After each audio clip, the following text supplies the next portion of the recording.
Open your eyes.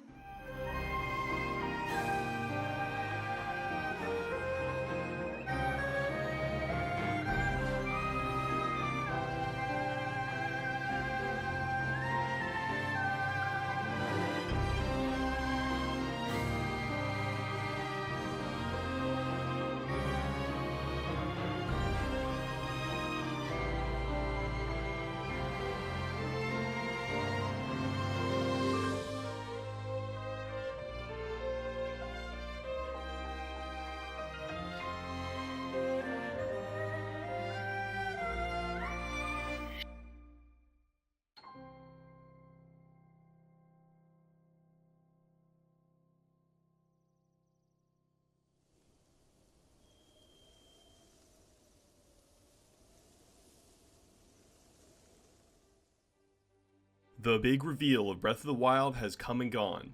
Many answers were given to us, but at the same time, many new questions arose.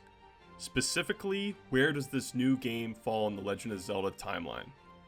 Well, many have been theorizing about this very thing, and I hopefully can add some fresh ideas to the many out there. As a disclaimer, I think it is important to say that from the start, Nintendo did not take this timeline very seriously. Nintendo has said multiple times that they make the games first before story elements come into play, and I can guarantee you that they had no real timeline mindset for most of the games until they decided they needed one a few years ago. Now this timeline splits three ways right after the time travel in Ocarina of Time. The timelines after Ocarina of Time is most likely where this game fits, mainly because of the inclusion of the Temple of Time, which was first seen in Ocarina of Time. So with all that in mind, I will try and place Breath of the Wild into the Zelda timeline. Breath of the Wild begins with Link's awakening in a pool of water within the Shrine of Resurrection. I've seen many theorists suggesting that Link has been resurrected here because the room is called the Shrine of Resurrection, meaning this Link is a previous Link brought here to help. However, it is important to note that IGN's Jose Otero has confirmed that this Link has been asleep for 100 years, and is now just recently awoken from his slumber, which disbands this resurrection theory in my eyes. Also in the world, there are towers called Resurrection Towers, which leads me to believe Link is meant to seek them out and resurrect the land, which is in desperate need of rejuvenation. So the big question is, why was Link put to sleep in the first place? We will probably need to wait until the game releases to find out, but at this point, I am leaning towards the Era of Decline section of the timeline, with the way the world looks. Another point to bring up to further this claim is the constant visual connections with The Legend of Zelda, the original Legend of Zelda. Nintendo has said many times that Breath of the Wild's inspiration came from the first game. Both are open world and set the player free. The Twin Peaks from the original game booklet even make a cameo as well. So, as I said before, I am clearly leaning towards the Decline timeline, but there are some other worthwhile clues to bring up. The Koroks from Wind Waker are in this game. However, in Wind Waker's side of the timeline, the entire land is now the Great Sea. In the lore, Hyrule was flooded because the hero did not appear to save the land. Something important to note is that the Koroks are actually the Kokiri from Ocarina of Time. Some believe that they evolved to adapt to the new oceanic environment, but I believe that this is the Kokiri's actual form. They are fairies, and I think they made themselves appear more human in Ocarina of Time to help Link fit in as a child. Why is this important? Well, if the Koroks didn't evolve because of the ocean, then it means they could appear in other timelines. Now, with talks of the Koroks and Kokiri, many might be wondering about the whereabouts of the Great Deku Tree. Well, near the beginning of the game, there's a huge tree that has been toppled over. The size of this tree reminds me of the Great Deku Tree greatly, and would explain why Koroks are around. The Koroks apparently will give you seeds, and when you gather enough, something will happen. I am thinking it rejuvenates the Deku Tree. Just like how the land requires resurrection, so too does the Deku Tree. Now, I have always wondered why a hero did not appear in the events leading up to the Great Flood. perhaps the hero that never showed up was this Link, who was put in stasis until his reawakening once the waters receded. It is a bit of a stretch, but there are a couple clues that line up with this. Rock salt left over from the Great Ocean is scattered around the world in the form of collectibles. So a potential possibility here would be that this takes place many years after the events of Wind Waker. The floods have receded and the people have moved back down from the mountains of the land.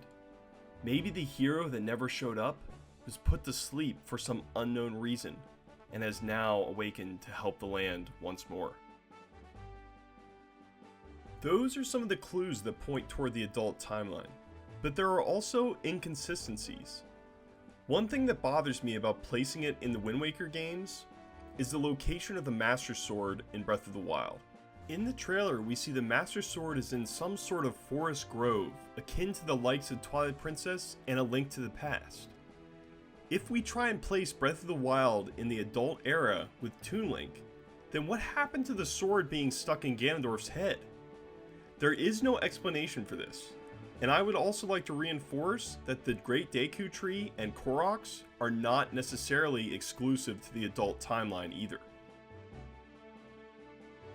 Moving right along, next is the Temple of Time, which is clearly present in this game, but it is in decline like everything else. The design of the Temple of Time is clearly harkening back to Ocarina of Time's design. Inside is a bit different though. The goddess Hylia has a statue within the temple this time around.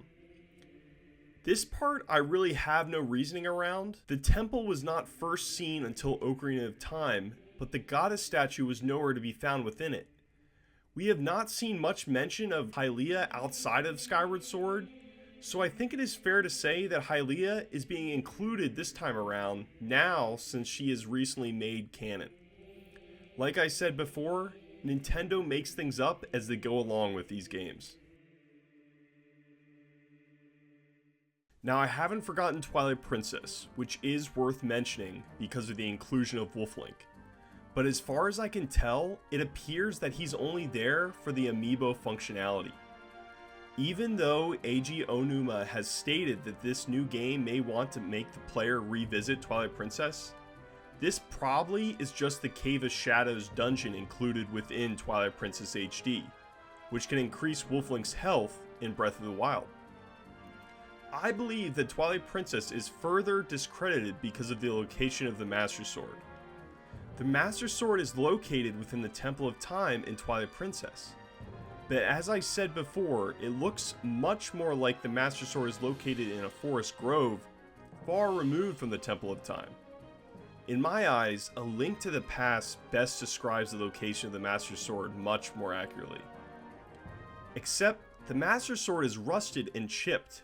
Just like the surrounding land, it too is in a state of decline. Now before I end this crazy timeline speculation of mine, I need to briefly mention Ganondorf, who has been confirmed to be the villain in this game.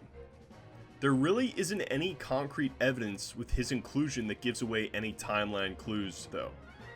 In this game, he is referred to as Calamity Ganon. He was sealed away, but is now about to break free. It also appears that Zelda may be holding that seal that's keeping him there, but we can all be sure that he will break free, and that is undoubtedly why Link has been awakened. Alrighty, that was a lot, but here's my final timeline theory verdict. Breath of the Wild takes place in Hyrules Decline timeline. Now this encompasses 5 games, but I believe that this game will take place after Adventure of Link down in the Era of Decline section, making it the latest Zelda game in that side of the timeline. So let me break it down for you real quick. Number 1, the theme of decline is clearly present within this game. We see the land, Temple of Time, and Master Sword in a withered, crippled state. Number 2, there are heavy nods towards the original game. Breath of the Wild almost seems like a spiritual successor to the original Legend of Zelda. The creators themselves have said that they are taking many ideas from the original game and implementing them within Breath of the Wild. they even included the Twin Peaks from the book art of the original Legend of Zelda as well. Thirdly and lastly, the placement of the Master Sword. This time around, it seems to be placed outside of the Temple of Time in a sacred forest grove, much like A Link to the Past. Now that may sound similar to Twilight Princess, but I must remind everybody that technically that took place in the Temple of Time as well. The Master Sword was in the Temple of Time. So there really are no connections to the Twilight Princess section of the timeline besides Wolf Link, which I believe is just an amiibo functionality, and that's all that we've been led to believe so far. Welp everyone, that's what I came up with. Like I've said before, this is not a very serious timeline, so of course there will be some aspects of it that will not make much sense. Like it or hate it, let me know your thoughts down in the comment section below. I would love to hear other timeline theories from you guys, so give it your best shot. If you liked what you heard, hit up that old like button, and if you want to see more of this kind of stuff, please go ahead and subscribe. I would greatly appreciate it. So until next time everybody, I will see you at your next save.